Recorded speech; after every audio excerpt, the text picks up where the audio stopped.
All right, let's jump right into a question that honestly trips up a lot of people studying Bible prophecy. Who exactly are the elect that Jesus talks about in Matthew 24? Now, most people have a really quick answer, but when you dig into the text, that common answer, well, it starts to fall apart.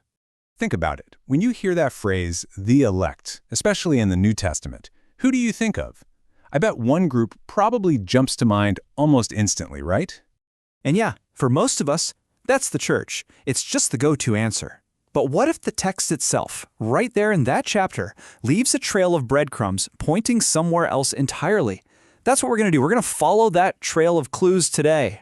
So, our first stop, and this is always the most important rule, is context. The setting of Matthew 24 is so overwhelmingly and specifically Jewish, it changes absolutely everything.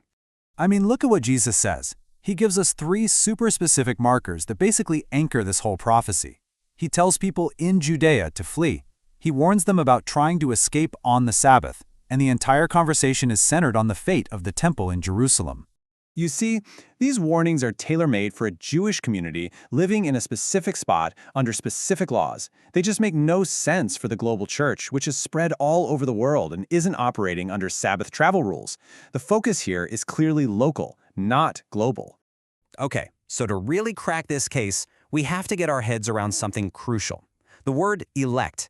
It's not a one-size-fits-all term in the Bible. Not at all. It actually gets used in a few different ways. Scripture actually uses elect to talk about 3 different groups, and it all depends on the context. You've got national Israel, you've got the church, that's all believers, Jew and Gentile, and then you have this other group, those who come to faith during the future tribulation. So the big takeaway is, context is king. It tells us which group we're talking about. And this idea of Israel being elect, man, this isn't new. It goes way, way back. It's foundational. I mean, listen to this from Deuteronomy. God literally chose or elected the nation of Israel to be his set-apart people, his own special possession. And this brings us to a really important theological idea, national election. It basically means God chose Israel as a collective group. He promised that as a nation they would survive, and that promise is locked in by his unconditional covenants. Now this is key. It's about preserving the nation, which is a totally different thing than the personal salvation of every single person in the nation. Okay, so keeping that idea of national survival in mind, let's circle back to Matthew 24, because what's the central theme there? It's survival. Survival through an unbelievably intense time of persecution.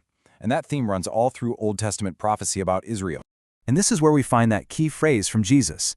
He says, this time of trouble, worse than anything the world has ever seen, will be cut short. And why? For the sake of the elect. So the million-dollar question is, who is God preserving on earth?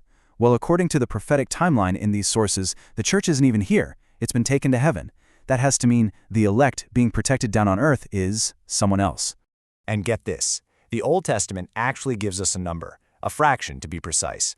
The prophet Zechariah says a remnant will survive this trial by fire, and that remnant is 1/3 of the Jewish population. So Zechariah's prophecy is sobering. He says a devastating 2/3 will be lost during this time. But, and this is the crucial part, God steps in to save that last 1/3.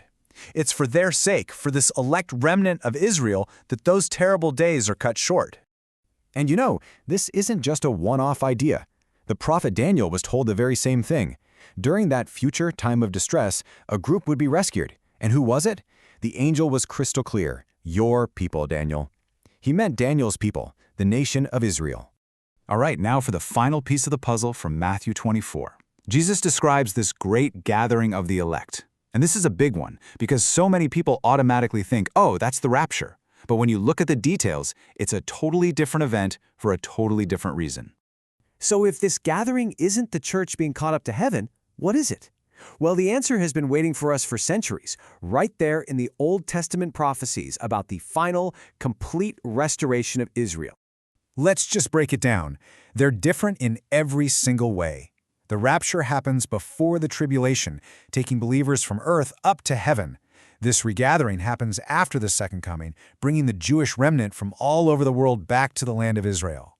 Different timing, different direction, different people, different destinations. They couldn't be more distinct. So, who exactly are the angels gathering up? Well, the sources point to 2 specific groups. First, you've got that 1/3 Jewish remnant that just survived the tribulation here on earth. And second, you have the resurrected Old Testament saints, who are brought down from heaven to join them. This is the ultimate homecoming, the final, promised, worldwide restoration of Israel to their land. So, we've looked at the context, we've defined our terms, we've checked the prophetic parallels. What's the verdict? And, more importantly, why does this even matter? Why is getting this one detail right so important for the bigger picture? Well, identifying the elect in Matthew 24 as the Jewish remnant just makes the whole prophetic timeline click into place. It shows us that God has a distinct plan for Israel that continues long after the church age is over, and it hammers home the point that his covenant promises to that nation are unbreakable. They are going to be fulfilled literally. And that leaves us with something to chew on, doesn't it?